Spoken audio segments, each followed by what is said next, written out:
You are listening to KLRN Radio, where liberty and reason still reign. Hi, I'm Jay Farner, CEO of Quicken Loans, America's largest mortgage lender. Spring will be here soon, so if buying a new home is on your to-do list, right now is the time to call Quicken Loans. Learn about which mortgage options make sense for you and get a jump on your competition. With our exclusive Rate Shield approval, the low rate you lock today is protected for up to 90 days while you shop for your new home. With a Rate Shield approval, if rates go up, your low rate stays locked. But if rates go down, you get that new, even lower rate. Either way, you win. Talk to us today at 800-QUICKEN or go to rocketmortgage.com to take advantage. Here's another great reason to work with us. For a record 9 years in a row, J.D. Power has ranked Quicken Loans highest in the nation in customer satisfaction for primary mortgage origination. Again, to lock in today's low mortgage interest rate and get the security of our exclusive Rate Shield approval, call us today at 800-QUICKEN or go to rocketmortgage.com. For J.D. Power award information, visit jdpower.com. Rate Shield approval only valid on certain 30-year fixed-rate loans. Call for cost information and conditions. Equal housing lender. License in all 50 states. NMLS number 3030. Hi, welcome to this Subway ad for the new Sesame Ginger Glazed Chicken Signature Wrap. How would you like it? I'll take a... Sports announcer at home? Yeah, how'd you... We just know. My wife picks up the new Signature Wrap. It's got double the rotisserie-style chicken mixed with a sesame ginger glaze. She appears annoyed at me, but she shrugs it off. Those sweet and savory flavors are calling her name. She lifts the wrap and she takes the bite! Incredible! And now she's closing the door on my... Subway, make it what you want. Limited time only at participating restaurants. Double meat based on average 6-inch sub. I'm little teapot, short and stout. Here is my handle and here is my spout. No, Dad, like this. When I get all steamed up, then I shout, tip me over and pour me out. This is WWE superstar Roman Reigns. It only takes a moment to make a moment. Take time to be a dad today. Visit fatherhood.gov, brought to you by the U.S. Department of Health and Human Services and the Ad Council. KLRN Radio has advertising rates available. We have rates to fit almost any budget. Contact us at advertising@klrnradio.com.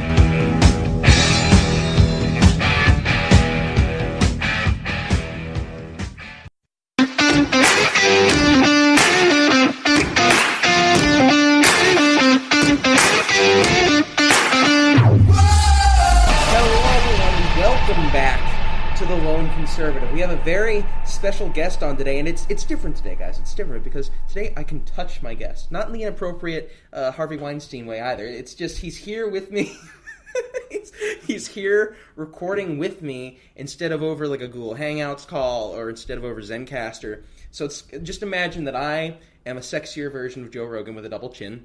And my guest today is a Lone Conservative contributor, an intern at Newsbusters, which congratulations on that. I'm in the better department, but still, we all have to have our wins somewhere. It's debatable. Greg Price. Greg, thanks so much for coming on. Thank you for having me. I really enjoy your show. You have a lot of really good guests, and I'm excited to be on. You don't listen to the show? Yes, I do. I don't believe you. I 100% listen to the show. Who did I talk to the last episode? Jerry Dunleavy. That's only because I told you who I was talking to. That is not correct. I listened to the show, Eric. I listened to it. Okay, so I want to jump right into it today because I've actually been getting better at keeping up with current events just because I've been forced to now for my job with MRC TV. And the whole office, I think it was Newsbusters, MRC TV, CNS News, they all broke off from what they were doing and watched Mueller get up and give his little statement to the public the other day. I think it was like at 11 a.m., 10, 11 a.m. All I got from Mueller's statement was, did you not read the report? And the only original thing that we really got was that Barr, at least Mueller, doesn't think that Barr was badly motivated. That's what I took from the whole situation. What do you think of Mueller's statement? Do you think it changes anything? I really think it doesn't. I think the biggest thing that we got out of Mueller's statement is, like you said, he kind of like shattered the Democratic narrative that had been going on, that Barr had been acting in bad faith when it came to his treatment and release of the Mueller report. And that was always a lie from the very beginning. Barr was held in contempt by Congress for following the law by redacting the portions that needed to be redacted, most of which had to do with ongoing investigations. So I think that's the biggest thing we got out of the speech. Other than that, was Mueller basically saying, look, I spent 2 years, I spent 25, 50 million of your tax dollars investigating, writing this 400-page report. This is my testimony. I'm not coming before Congress read the report, you morons. That's basically the gist of what he was saying.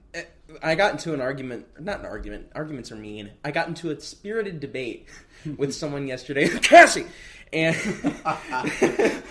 and I was saying, like, because I tweeted out yesterday that like you said, the only thing new that we got from this was that Mueller didn't think that Barr was badly motivated, at least in how he released the report.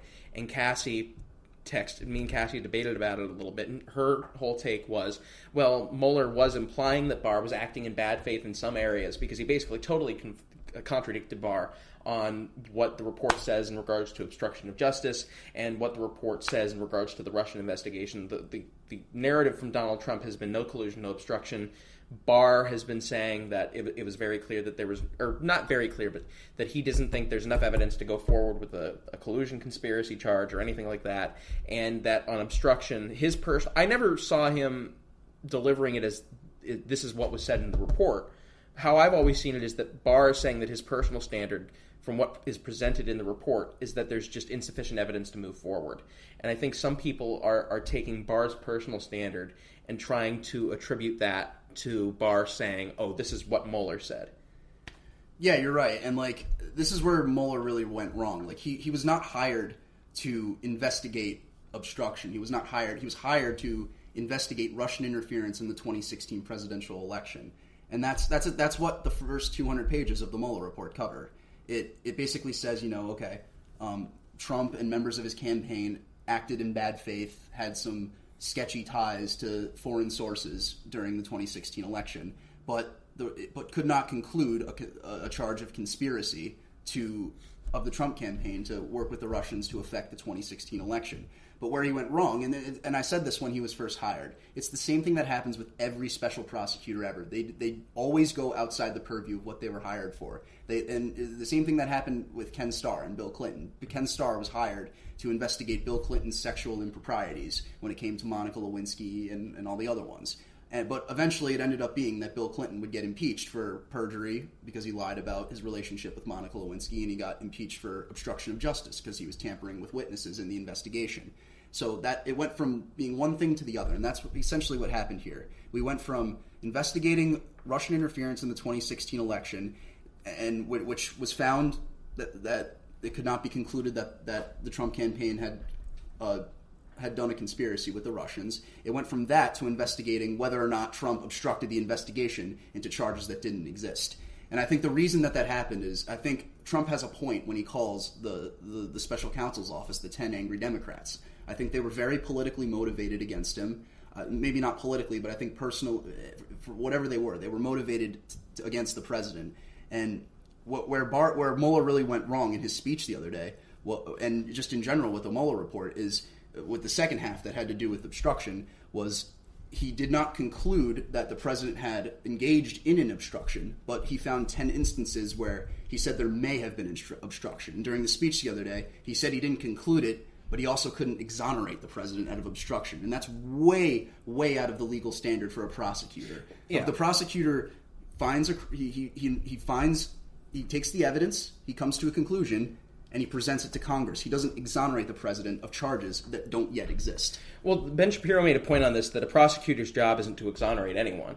That's why if you specifically look at a judicial standard when a jury makes a ruling, it's either guilty or not guilty. It's not guilty or innocent. So you can assume that when Mueller says, I found insufficient evidence of X, that doesn't mean innocent, but it basically goes by a jury's standard of not guilty, is how I've always taken it and how I've always heard it described. Well, you see, with this, it's a lot different because it is DOJ policy that the president cannot be indicted on federal charges. Yeah. That's been DOJ policy. So it's different when it comes to things like impeachment. Like, with impeachment, the House of Representatives essentially acts as a grand jury. Mm-hmm. And Mueller is the prosecutor. So his job is to find the evidence, come to a conclusion based on that evidence, and then present it to the House of Representatives, who will then act as a grand jury and vote whether or not to bring charges up against the president. And that's what an impeachment means. So it's a little different when it comes to guilty or not guilty. Yeah. It's Well, I'm specifically talking about when Mueller himself said insufficient evidence on Russian collusion. Mm-hmm. My whole thing on obstruction is when Mueller said that if we were confident that he didn't commit a crime, then we would say so. That wasn't your job. No, not at all. Your job was to leave no open ends. Your job was to say either we found insufficient evidence and we don't recommend anything, or we found sufficient evidence and we recommend Congress does something. And my whole thing is if you are supposed to go after the president on criminal charges, when you can't charge, under constitutional law, you can't charge the president for a crime until he's at least out of office, which even then I guess it's been debated in the legal community. But if, let's say Mueller takes on the obstruction investigation, which he did, made a mistake in doing it, I don't think there's really anything there, but he did. All right, there's no changing that. At that point, if you know yourself that, let's say, if Trump did something that a private citizen, if a private citizen did it, it would be considered obstruction. And even by presidential standards, you would say, well, when this guy's out of office, he could possibly be charged. If that is what you're looking at, then if you really think that he did something that's along the grounds of obstruction, I would think that you would say something that less vague to Congress. You would say, I recommend impeachment so we can get along with the criminal proceeding.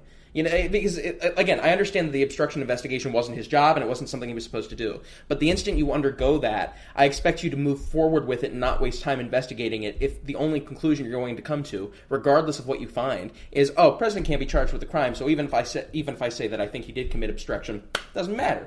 I just find that ridiculous. If you really think he committed obstruction, which I don't think he did, but I think if Mueller really thought it, he would have said something more clear to Congress, like I do recommend impeachment so something else can happen. Because this is ridiculous at this point.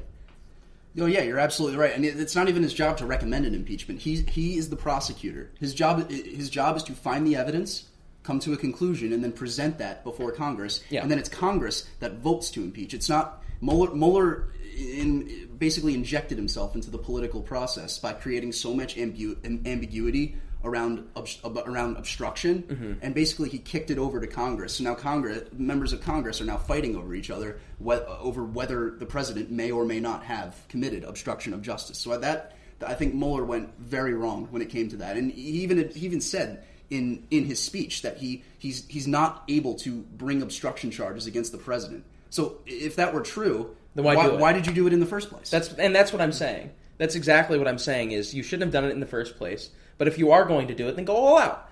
If you find something that the president does that you think he should be prosecuted for, but because of his constitutional standing he can't, then recommend the one constitutional procedure that could bring him to eventually be charged. That's what I'm saying. And I'm not saying that this should have even been at this point in the first place, but since we're at this point, I would have preferred either I recommend some sort of impeachment so we can move forward with a criminal charge, or insufficient evidence. Even if I think maybe he possibly could have done something at some point, insufficient evidence, I don't recommend anything moving forward. That's your job. At that point, I guess, since you've involved yourself in the political process so much. Because once you're in, you can't get out. The whole thing infuriates me, especially because I did an article for MRC TV the other day. It wasn't really an article, it was just a twitchy thing. But it was really interesting to see the varied reactions to this. Nick Kingdingus, I can't pronounce his last name, actually wrote an article on that. And I wrote an article on all the Democrats now that are renewing their calls for impeachment. I mean, they've been saying it all along, but now it's like their second wind. Like they're saying, oh my God, the take they have from this is, oh my God, now look what Mueller said. Oh my God, he confirmed all of our worst fears. Impeach, impeach, impeach. We need to know more. It's like there's a 400-page report with a multi-million-dollar investigation behind it. You aren't going to learn more. Yeah, exactly. And like 2 points when it comes to impeachment. The first being, it didn't matter what the Mueller report was going to say. Democrats have been calling to impeach Trump since he was elected, before he even took office. It didn't matter what was in the Mueller report. They were going to find anything that they could impeach the president on. And they can, because impeachment does not mean, it's not a criminal proceeding. It's highly political. It's become highly politicized, the impeachment clause of the Constitution. And in doing so, because their base is so rabid to impeach the president, that they've really backed themselves into a corner for the 2020 election. Because it's pretty interesting. This is like, we have what could be an impeachment proceeding happening on the back of a presidential campaign, because we're less than a month away from the first Democratic debates, and if they choose to pursue impeachment, they're stuck between a rock and a hard place, because they're stuck between their base that wants to impeach Trump. Like there was a hashtag trending on Twitter the other day that said "Congress, do your job." So they're stuck between that. And they're stuck between, if they go forward with impeachment, that's going to lead the news for months, because it's a very, very long process. Mm-hmm. It has to go through the House, it has to be debated, and if a majority votes to bring up charges, then it goes to the Senate for another debate to convict the president. And it's obvious because Republicans control the Senate, they're not going to vote to convict and remove President Trump from office. So at the end of the day, impeachment would just be all for show. And by doing that, they risk, driving out Republican voters who feel that Trump is getting railroaded by the Democrats. That's what happened with Bill Clinton. He left office with a 70% approval rating for that very reason.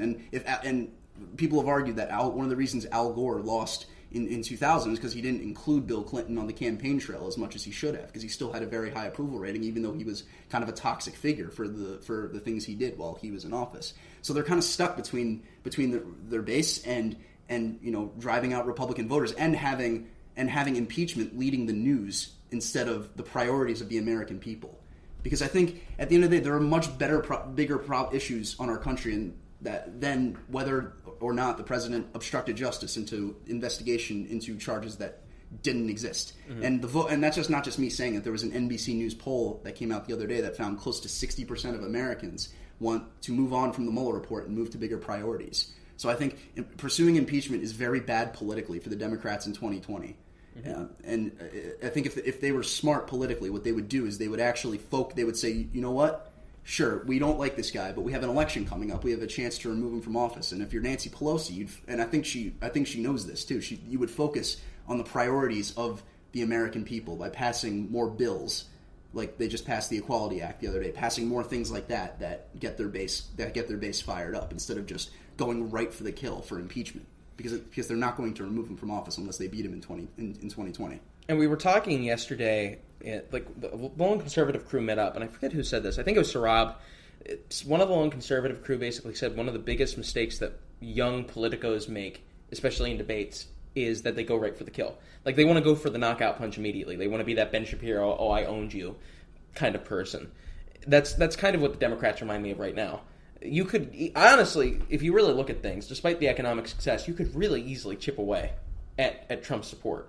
The economic success be damned. It's not something, if you look at it, it's really not something that's sustainable as it's going right now. With a trade war looming, with expansionary fiscal policy being applied, with more recessionary measures such as reducing tax rates. I mean, just economically, that's not something that usually works when you increase spending and then lower tax rates. The way the economy is going right now isn't going to hold if Trump continues what he's been doing. Even if the trade war weren't happening, the level of government spending compared to the level of taxation is absurd. You need to lower spending if you're going to lower taxation, especially. They could be attacking him on that. They could be saying it's good right now, but it's not sustainable. They're not. They're going right for that kill. And because of that, they're making a huge mistake. The only way that, especially in an election year, that impeachment would somehow pay off for them, and there's like a 0.01% chance of this happening, is if while they are in impeachment proceedings, Trump somehow flubs up and admits something, or they find somehow something new that the Mueller investigation missed. Only ways that works out for them. And the likelihood of that, people cannot be understated. It's extremely low. The fact that they're doing this, the fact that they're making one of the most unpopular presidents in American history, if you just look at how divisive he is, or at how divided over him people are, and I understand there's been just as divisive presidents, but at the same time, in recent American memory, not really. You could really have a shot at beating him with just about anyone. But instead, you're doing things that drive out his base. Instead, you're doing things that encourage people to stay home. Instead, you're doing things that will turn independents and moderates against you. Independents and moderates aren't necessarily huge fans of Trump. But the quickest way to turn them against you is doing an unjustified impeachment proceeding. Quickest way, and you pointed that it happened with Bill Clinton. It doesn't just motivate your side to vote. It motivates moderates to come out against you. It motivates your side to stay home. Because no matter how much of a partisan hack you are, when it looks unjustified, I mean, obviously there's some people that would never admit this, but when it looks unjustified, the average person in the base is going to be like, they kind of look like assholes. So I agree with you. I don't understand why they're not doing things that could very easily chip away at Trump, just like how a lot of the moderates on the campaign trail. Honestly, if they were any better, if they were any smarter, they could be chipping away at Joe Biden's moderate base right now. Because that's his whole base, basically, are people who consider themselves moderate. But they're not doing that. Instead, they're trying to be as extreme as possible and chip away at Bernie's base, which isn't going to happen. It's never going to happen. So, I don't know. I mean, I'm kind of glad they're so inept. But at the same time, it's when you're glad your opponent's inept, but also when you're not directly facing your opponent and you just see what they're doing, it's also frustrating at the same time because you ask yourself, how can you be this stupid? No, yeah, you're right. I think Trump's biggest his biggest advantage when it comes to 2020 is the fact is how rabid the Democratic base is to get him. They've been that way since he's been elected, and a lot of conservative commentators have said this, which is that how radical the Democratic base has become is that's going to drive away more of the middle of the country. Like if you're a staffer at the DNC, if you're in the DCCC, the reason you lost in 2016 is because mostly white working class voters in the middle of the country, former Democrats who voted for Barack Obama twice, they felt left behind by how far left that the Democratic Party has gone, and they switched to Donald Trump because he went to those people and he said, look. He talked about the loss of manufacturing jobs. His conclusions were wrong on it because most of those jobs were automated. But he said, "Look, I'm going to restructure our trade deals. I'm going to bring your jobs back." And he was able to flip Wisconsin, Pennsylvania, and Michigan based on that support. So if the Democrats continue this thing where they're going to lurch into Bernie's camp, they're going to be so radical that they can't. That they just want to get Trump. It's just going to further drive away the people in the middle of the country that lost them the election in 2016. Well, it is also, if you look at something that heartened me, it made me feel better about the state that the country's in right now, is if you look at the support Biden's been getting. Honestly, I find it reassuring. Biden's an idiot, all right, I know. He's a gaffe machine. If you really look into him, he's obviously pretty extreme on his values, but he's good at coming off as a moderate or seeming like a moderate to a layman. The fact that most of the Democratic Party is supporting him right now is very heartening to the future of the country because you hear conservative after conservative after conservative saying, "Oh my God, they're so radical now. They're so far to the left. They're basically mini socialists. They're mini Marxists." And then you see the mini Marx Bernie actually losing his footing. Bernie's actually very slight, but he's been dropping ever so slightly because I think some of the moderates who supported Bernie are seeing like, oh, maybe Bernie's not the dude that we necessarily need. And the fact that people are either flocking to Biden or to Buttigieg is rising in the polls, or Harris. I know Harris and Buttigieg, nothing compared to Biden, but if you combine all of them, it's well over 50% of the Democratic Party. That is heartening to see. But the other thing that the Democrats should take away from that is maybe the extreme rhetoric's not going to work. And the whole thing is, in the primaries, it's always said in every basic campaign class, you usually learn that the most radical person is going to win because the radicals vote in a greater bulk because they're more enthused about voting because they're just the more active voter, they're more politically involved. But at the same time, the moderate is a minority, the radical is a minority. And the only time really a radical has a really good chance at winning is when it's a divided field, not just when it's a divided field, but when the moderates are split amongst other candidates. And they can centralize the radicals into one person. But as of right now, it's looking like the divided field isn't having that much of an effect. It doesn't really look like the fact that Buttigieg and Kamala Harris and Elizabeth Warren, who hopes to chip away at Biden and Bernie, it's weird, but there's 40 Democrats running. I don't know the exact number. I think it's around 40. 24? 24. I don't know why I thought it was 4. I saw 40 somewhere. It's probably a joke. Yeah. No, but I think I disagree with your conclusions about Biden's support because I think it's very early right now in the campaign. I know we have 24 candidates who've announced, but it's still very, very early. And I think the reason that Joe Biden is leading in the polls in the way he is, I think he's doubling up. I'm not sure who's in second, but I believe he's double. It's I think it's Bernie. It's still Bernie. Yeah, you're right. Warren. I think it's Bernie and then Warren and then Kamala and Buttigieg are back there too. But I think the reason he's winning is because he has the most name recognition of any of the candidates. Because he was a senator for 30 years. He was the vice president. He has a very high approval rating among Democrats, no matter where they fall on the ideological spectrum. So I think it's too early to tell whether his poll numbers indicate, like you said, that the moderate section of the Democratic Party is winning. Because I think it has solely to do with his name recognition. Because right now in the campaign, none of these candidates are actually taking concrete positions on any issues. Mm-hmm. The goal right now, this early in the campaign, is 3 things. You want to get money, you want to get media attention, and you want to get momentum.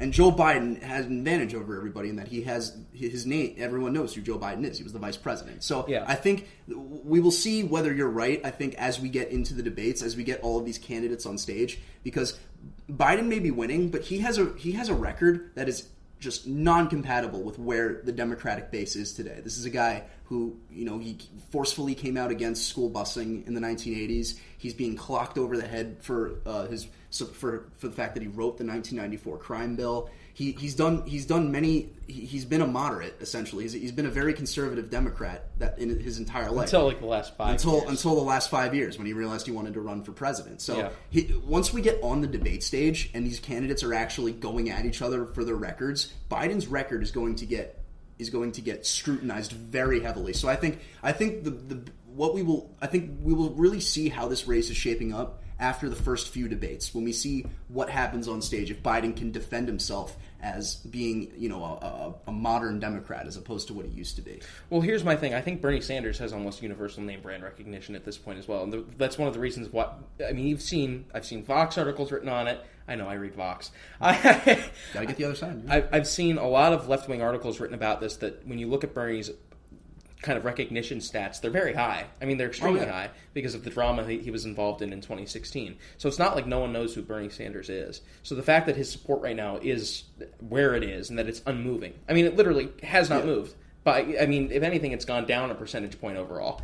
It says to me that at least they're willing to support some kind of moderate. Now, if Buttigieg and Kamala Harris can come at Biden for racism, if they can come at him for bigotry, if they can come at him and paint him as a sexist weirdo, creep, gaffe machine, then I think obviously Kamala isn't a moderate. Obviously Pete isn't a moderate. But they do a good job at portraying themselves as such as well, at least, again, to the layman. So if Biden's support starts funneling from himself to them, I don't think that necessarily disproves the point about the moderacy of the Democratic Party. But if that happens and Biden starts falling apart on the debate stage, who does come out the winner is Bernie Sanders. His support is unbudging.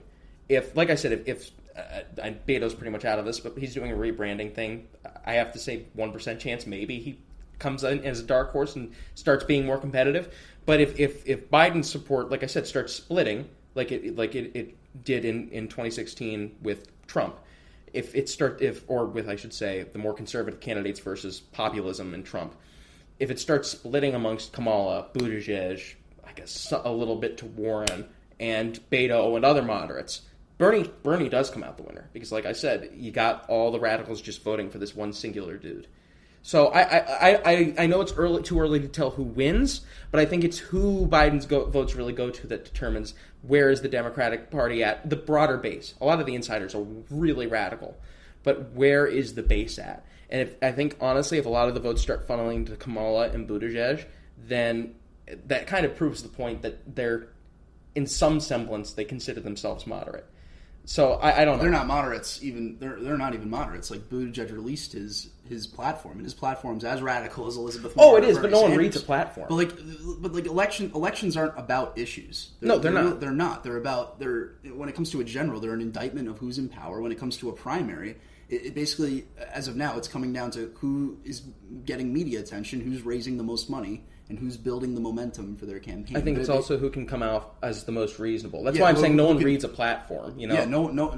People don't vote. People aren't us who go. We go vote, and who's gonna cut spending, who's gonna cut government, who's gonna implement policies that we like. Those are the people we're gonna vote for. But most people go and they either vote for an R or a D, or they vote for the person they quote unquote like the most. So it's gonna be tough to tell.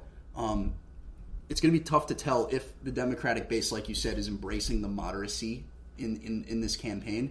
Just because in my opinion, I think the base is just so radical. And at this point, if you're Biden, you're taking the public option position on healthcare. Yeah. I don't think that's going to fly. And when it comes time to actually go defend that on stage. So that's why I think as we get into this debate and as Biden's platform, which is not as radical as some of the other candidates. As we get into that, I think his support is going to drop, and it's going to come down to. I think right now, I think Kamala Harris. I think is my pick right now, but I don't. After 2016, I'm done predicting elections. I have no idea what's going to happen. Dude, I was so wrong on 2016. I had a huge debate I was so cocky. I was like, you know what? I trust the polls. You're a dunce. Trump wins. But I think it's more moderacy. I know this sounds so hacky. But it's moderacy in spirit, not moderacy in policy. So who comes off as... People like to think of themselves as moderates. Because we've been taught from childhood, despite what our policy positions are, we've been taught from childhood that extremes are bad. Yeah. So it's let's see who is moderate in spirit. And that's why I said Buttigieg and Kamala, if Joe's votes funnel to them, no one's going to read their platform. Everyone sees Joe Biden in his career. They see him as a moderate, regardless of what his positions are. If the votes start funneling to Kamala and Buttigieg, they are moderate in spirit but not in policy. Mm-hmm. So their platforms say one thing, but when they're on stage, they'll kind of convey their platforms, but at the same time, Buttigieg will be like, well... Like, he's very tricky. Again, to a you have to think of this in the eyes of a politically uneducated person. Well, capitalism is good. I like capitalism, but I think it could be fair to everyone. I'm like, it's not capitalism. Capitalism on its basis is that it will be quote-unquote unfair to some people. Mm-hmm. What he describes is kind of this weird statist, I don't know what's it called, this weird statist, I wouldn't call it whole socialism, but this weird state-run capital, it's weird. It's like capitalism, but with a large more welfare social, state built on top. Kind of like the Scandinavian country, except they want more business regulations, and Scandinavian countries, to give them their credit, are rather restriction-free. And that's the dirty little secret that I love about a lot of Bernie's policies, is because he said, you ask him, how are you going to pay for these things? And he says, we're going to tax the rich. And okay, but in all these Nordic countries, if you're in the middle class, you're also paying 60% tax rates. And that's the thing that Bernie likes to run away from, which is that most of these countries, they have a thriving business sector because they don't tax businesses as much as they tax incomes. And that's why America, before the tax cut bill from 2 years ago, before that we had the highest corporate tax rate in the world, higher than all of those Nordic countries. Mm-hmm. And that's the dirty little secret about progressive politics, is it's nice, but you're gonna if you're a family of two living in suburban Virginia, you're gonna be paying inordinate amount of tax rates. I'm so excited to see Andrew Yang on the debate stage. Oh, I am too. Because didn't he officially make it? Like, he's on. Like, oh yeah, he's been on it. He's trying to. Wanted to make sure. He's trying to hit 200,000 donors before he hits the debate stage, and he's almost there. And that's because Joe Biden probably gets that in his sleep, but for Andrew Yang, for someone who no one pays any attention to, is like 1% of the vote. That's something to brag about. Oh yeah, and I think Andrew Yang brings a lot to the table. Like, I disagree with a lot of, he's still a Democrat. He still supports Medicare for all. He came out and supported the Green New Deal. He supports all of the big government programs. But I think focusing on his freedom dividend, and I think he talks a lot about job automation. That's the biggest thing that's going to affect our generation, is the fact that by 2030, over a third of American jobs are going to be automated. Yeah. Retail jobs, truck drivers, all those jobs are being automated. So his plan is to replace the welfare state with UBI. And I think that's I don't necessarily disagree with that. I'm a proponent of replacing, because the current the welfare state as it is right now is completely unsustainable. It's the reason that our country is so in debt, is because 62% of our budget every single year goes to the welfare state. So I think if we don't address the growth and the insufficiency of our current welfare state, we're going to end up in a full-on Greece-style debt crisis, because these programs are going, like the government overseers of Medicare said it's going to be insolvent by 2027, Social Security by 2034. And so I think he brings a lot to the table by talking about UBI and talking about getting rid of welfare as we know it. I've been leaning more toward favoring UBI somewhat in the Milton Friedman sense. Yeah, the negative income tax. Exactly. If you get rid of literally every welfare program, okay, we can look at some sort of UBI. Yeah. And I honestly, because it would be less costly than the welfare state theoretically, I am more willing to look into that as at least a stepping stone or a compromise. Oh yeah. But that would never happen. Let's be honest. My whole thing is, I don't know where America's financial crisis is going. Every empire has to fall. If you look at the course of history, every empire falls. Mm-hmm. America is doomed to fall. I mean, whether it's the best country to have ever existed or not, which it is, but it's doomed to fall because government naturally. I mean, if you've seen in the very few experiments that we've had in countries that love democracy and love freedom, governments naturally shift to the left, and by that I mean they naturally shift to become bigger and bigger and bigger and more and more and more all encompassing. I don't think we've ever seen really a country break that trend, and it's one of the very few areas where Marx is right. It is. He first says that basically he names, I believe it's 4 stages in human history. Mm-hmm. It's tribalism, or basically we're all just in little tribes, kind of like State of Nature almost, except not. Then it's industrialization, kind of the industrial boom. Then it's capitalism. Then it's communism. And kind of maybe like step 3B is late stage capitalism, which Marx would argue that we're in right now, and then communism. And I think that is where we're now. Marx past the communism is, okay, government gets bigger for a little while, but eventually the only goal is to move toward a utopia. That's obviously not going to happen. I think communism is just what Marx's initial vision of communism is where the government takes over everything. And then it just stays like that until some sort of revolution happens, and you have Russia, where it's basically some weird authoritarian style democratic system, because everyone wants to go back to the way things were at some point, if they can even break the chains, which usually they can't. But if they can even break the chains, they want to go back to the way things were, but also at the same time they're so used to Big Brother that they like to call themselves something that they actually aren't. Mm-hmm. So my whole thing is, I do think we're eventually going to see debt crash. And I'm not one of those debt hawks who's like, oh my god, it's going to happen in the next 10 years. I don't think it's going to happen in the next 10 years. But it is going to happen in the grand scheme of human history. It is going to happen soon.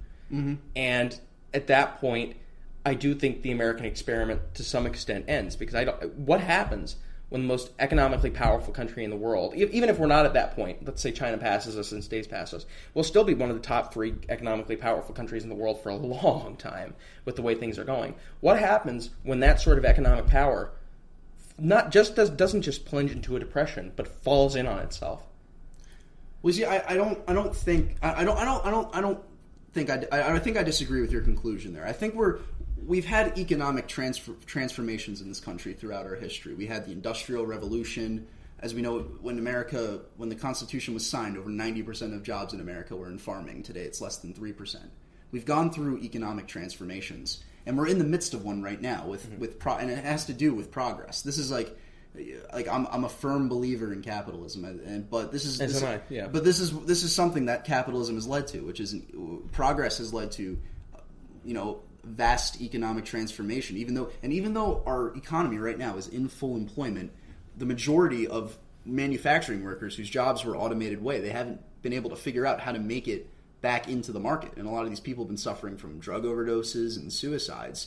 So I don't think we're destined for the American experiment to end. I think our Constitution is so durable that I think it can last through everything. But our country is going through the transformation of automation, and the fact that we have a government that is mortgaging the future of our generation by spending money it doesn't have. So I think these are very important issues that have to be addressed. But like I said, we've gone through these transformations through our country's history before, and we've come out on the other side of them. I hate you for making me defend Marx, because it's literally the only. I want to make this clear, okay? Before someone goes like, "Oh my God, Eric Schaefer's a commie," it is literally the only area I agree with him on. And I don't like agreeing with him on it, but arguably, because economists have made that argument before, like, oh, we've gone through these sorts of transformations before. Marxists argue, and again, only area where I think they're right, but Marxists argue that the industrial boom was our industrialization era, that the industrial boom of the 1800s wasn't the true industrial boom. It's when all of the industrial booms kind of finally end that we now move into more capitalistic late-stage capitalism. And late-stage capitalism, by the way, if you read Marx, it is kind of, how he describes it, it is kind of eerily similar to what automation is, and how it's making people, facts don't care about your feelings, I understand, but how it's making people feel. And you hear Jordan Peterson, I know, not a conservative, but he's really good on kind of the human psychosis. And he talks about there does come a point in countries where, yes, you can have a poor, angry class, but they have to be minimal, or they have to be, like, in some sense, contained. The instant that poor, lower class that becomes angry begins to grow and grow and grow, that's when you have trouble on your hands. That's when you have societal reform, not in the good way. I think, and by the way, I'm not opposed to automation. I'm not Tucker Carlson here. But I think that there are too many capitalists and too many economists that are saying, oh, automation, just an ultimate good. Ultimate good. It's just where things are destined to go. Well, at the end of the day, yes, I do think it's an ultimate good, but it's something that you need to prepare a system for. You need to prepare something. When millions of people are losing their jobs due to automation, you need to prepare some sort of philosophical, ideological, economic system that copes with that. Because you are going to have millions of people totally displaced, which is literally what Marx argues. And he's like, that's when the revolution happens, right there. So I don't think it's doomed. I don't think it's doomed to end. But if we continue on this short-sighted, and I hate to make arguments from a professor in college, but my management information systems professor is basically like an expert in automation. And if you look at all the experts in automation, even the conservatives, they're like, you need to address this somehow. Not even through policy. You just need to come up with some sort of economic system that is compatible with the millions who will inevitably lose their jobs to automation. And if you don't, then the American system is doomed to end. So I don't think it's doomed to end as it stands right now, but if we continue to ignore automation and people continue to argue that it is just an ultimate good and we don't really need to change much, that's when you have that poor dispersed class. They grow, they become too big to contain anymore within they're just this small little group. Our system overall works, and then you have rebellion. Then you have societal breakdown. Well, yeah, like I said, like you're absolutely right when you say we can't just ignore automation. We can't just say it's an ultimate good. And I think it is a good. I think progress is good, no matter what that progress is. But you have to pair that with the fact that we have our economy is reaching full employment. The Fed has called our economy right now in full employment. That we have right now 1 million more jobs than we have people to fill them. Like we have jobs out there for people, but people just can't seem to find a way back into the market. Learn to code. Learn to code. The people whose jobs have been automated just can't seem to have find their way back into the market. And I think there's many reasons for this, but I think it all comes back to the central premise that we believe as conservatives. I think in order to build a future, like you say, that addresses automation, we have to do two things. We need policy. We need to end the growth of government. We have to stop growing government so inordinately and have to do what all these progressives would like, which is just have these people rely on government services. I think, like I appreciate Andrew Yang bringing these things up, but at the end of the day, money can only go so far. And I think we have to stop degrading our societies with the growth of government. We need to build stronger societies by cutting their influence on Washington and start looking to society for our issues instead of looking to the government. I think that is the future that we need to build that will help prepare us for the economic transformations that are coming. Yeah, I think this is the area where, and by the way, I think we kind of agree in the sense that we do need to prepare for the system that automation brings. Yeah, it's kind of like, and I disagree that progress is an ultimate good. I feel like that's an argument that the left uses, that like, oh, look at... Well, not progress. Well, not progress in what they say. I say progress. Conservative progress.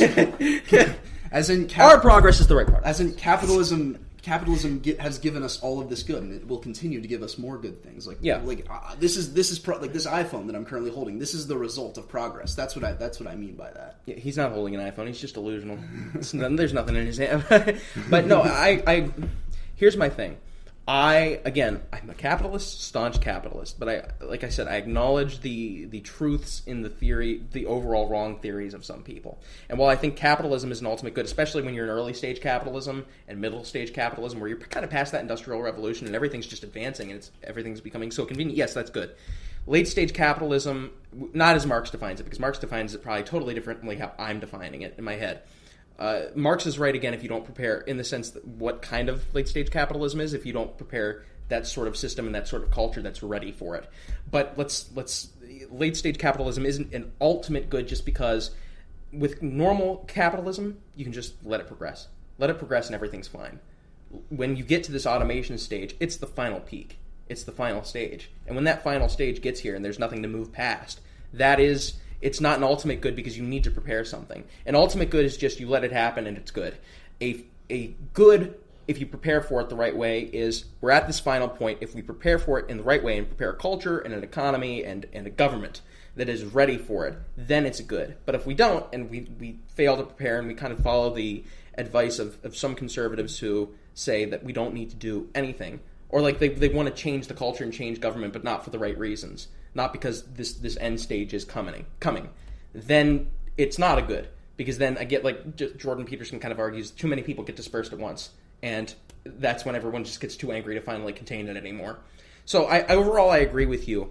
But like I said, I think preparation is needed to make this an ultimate good, and no one's willing to look at that sort of preparation. So I'm glad that Andrew Yang, even though I disagree with... Because Andrew Yang's only really proposed Band-Aids. He's only proposed regulations to slow automation, but it's never going to totally stop it. You may postpone it by 10, 20, 30 years, but it'll still come eventually. And Band-Aids aren't going to fix it, but I do like that he's actually bringing the issue to the debate stage, because it is something that we need to address. And that's why I think it was either I forget which economist it was, but I think it was Milton Friedman. I was watching a talk when he was proposing his version of the UBI, when he was saying it is different this time.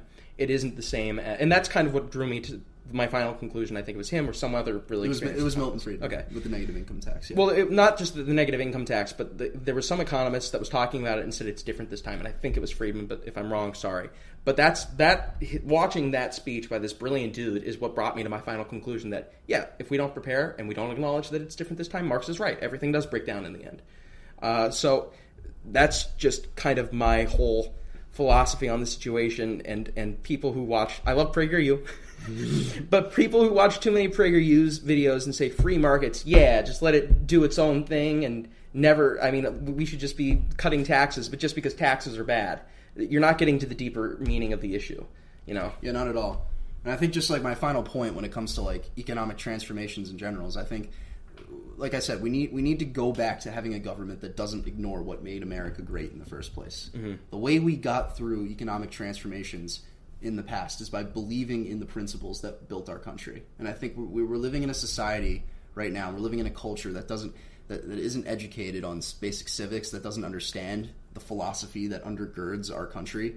And I think understanding these principles and understanding why they're exceptional and what makes our country exceptional and what will continue to make it exceptional, it'll get us through any sort of economic crisis, any sort of debt crisis. So, and like no matter what it is, whether it's automation, whether it's industrialization, and I think just as conservatives, we need to be educating people more about, you know, constitutional principles and about and things of that nature. And I think that's the most important thing in order to build a stronger future. The strongest thing to gird against the negatives of automation are building up that culture again. Yep. And as Ben Shapiro often points out, is building up that strong social safety net. And that's something else that conservative politicians, I don't think the thinkers ignore this, but conservative politicians often ignore the social safety net because it's not really their jobs.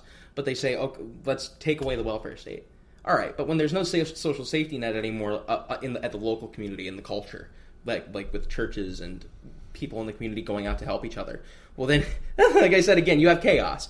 I think there needs to be for things to really work and to get rid of the welfare state, and it needs to be organized, which conservatives have been bad at, because at the end of the day, we are kind of a minority in this country. It's more moderate Republicans who really don't want to see government spending go anywhere. Mm-mm. But if conservatives are really to win, we have to find some way to do a two-pronged approach. You have to have, yes, conservatives in the government looking to cut government spending and finally do away with the welfare state. But like I said, we need to prepare for the end of automation. We need to prepare for the end of the welfare state. So the instant the welfare state is gone, we have that strong social safety fabric in place to help the people that would normally be displaced by that welfare state. And I think that we can't just address, and I know you agree with this, we can't just address the political issue and ignore the cultural and vice versa. Yeah, because I think at the end of the day, what happens in Washington doesn't nearly affect our lives as much as what happens in our neighborhoods. Mm-hmm. I think people pay too much attention to what happens in the halls of Congress every single day, that we ignore the things that actually matter. It doesn't, like whether or not the President Trump obstructed justice in the Mueller investigation, it doesn't matter in the grand scheme of things when it comes to all of these bigger issues. I think we need to stop. We need to stop focusing so much of our time on this federal leviathan that's been built in the place that we're now living in, Washington D.C. in the swamp. In the swamp. We need to stop paying so much attention to that, and we need to pay attention to the things that made our country great. These strong societies. We need to, and it starts just at, like Reagan said in his farewell address. It starts at the dinner table. It starts by talking to your next door neighbor. It starts by building social fabric like that. And I think that's the most important thing as we go forward. And that's things conservatives need to be paying attention to more, as opposed to the particular government policies that we prefer. Well, Greg, with that being said, I think that's a great way to end it. I do. I think so too. If I said anything else like I am right now, then I just ruined your perfect ending speech. And you're already doing it. You're the same one thing. But, dude, thanks so much for coming on. This has been a blast. Yeah, absolutely. Thank you for having me. Where can people find you if they want to hear more from you? And are there any projects that you're working on right now, or doing anything that you'd want people to know about and keep an eye on? It's funny we talked about the debt crisis, because I have a Loco article coming out tomorrow about it. Don't read it. No, don't listen to this guy. He just hosts a podcast. What's he know?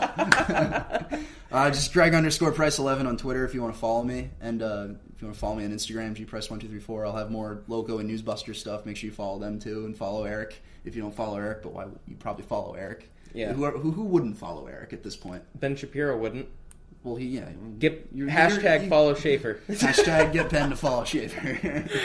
You need a Facebook, dude, for the boomers. What are the boomers going to do? That's true. That's amazing, true. handsome I voice. want to stay as far away from the boomers. Next time I come on your show, we'll talk about how the boomers ruined America. Worst generation? Okay. Two of my best friends are boomers, so excluding Andrew and M.